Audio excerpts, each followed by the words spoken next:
Let's have a closer look at the new Alpine A522. Alpine just presented the show car today, but delivered renderings of the real car. For those who are new to my channel, I'm Martin. I've been working for Audi in Germany in various departments of their technical development for 7 years.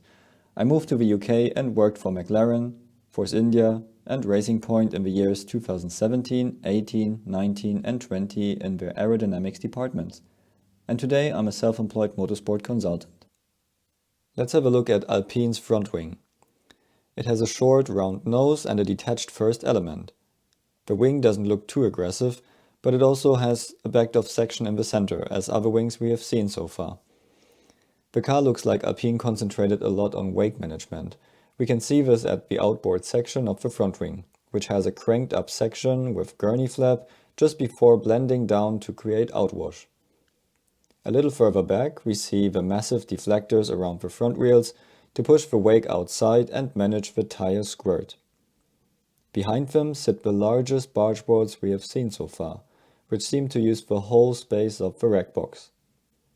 In addition to that, the Alpine also features large side pods to push the tire wake outboard and with a big undercut underneath to guide air to the back.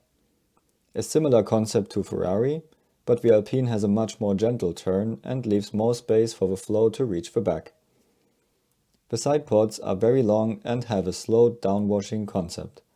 So, in contrast to the Mercedes, which has a pretty short and aggressive downwashing side pod, the Alpine pushes the front rear wake outside for much longer before it pulls clean air downwards from above. So it's another car for our large side pod category. But the Alpine is the first one to combine that with an outwashing concept. For the Enstone team, that means a complete concept change compared to last year, where they had an extreme undercut design with lots of center cooling and small side pods. Additionally, they changed their engine to a Mercedes-style split turbo design, which means that the engine air intake is in front of the engine block now.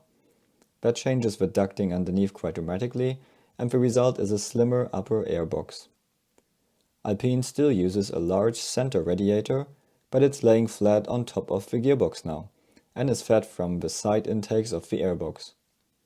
So also Alpine used their large side pod design this year to package more cooling there, which slims down the center bodywork. Interesting is that Alpine uses a very small shark fin, which could be an indicator that they are quite confident with their wake management this year. The shark fin helps to keep the inboard front rear wake outside, so that it doesn't hit the rear wing or beam wing while turning. To make it smaller, Alpine must be confident that they can still keep it outside. An advantage of this design is that the shark fin tip vortex is weaker because of the smaller shark fin, and it also sits lower and there is less risk to hit the rear wing, which would reduce downforce. The bodywork louvers help to release hot air and reduce the outlet at the back, which gives more space for flow to the beam wing. It looks like we have another promising competitor with a unique concept for this season. It would be great to see more details and updates at the first test. Let me know how you like the new Alpine in the comments below.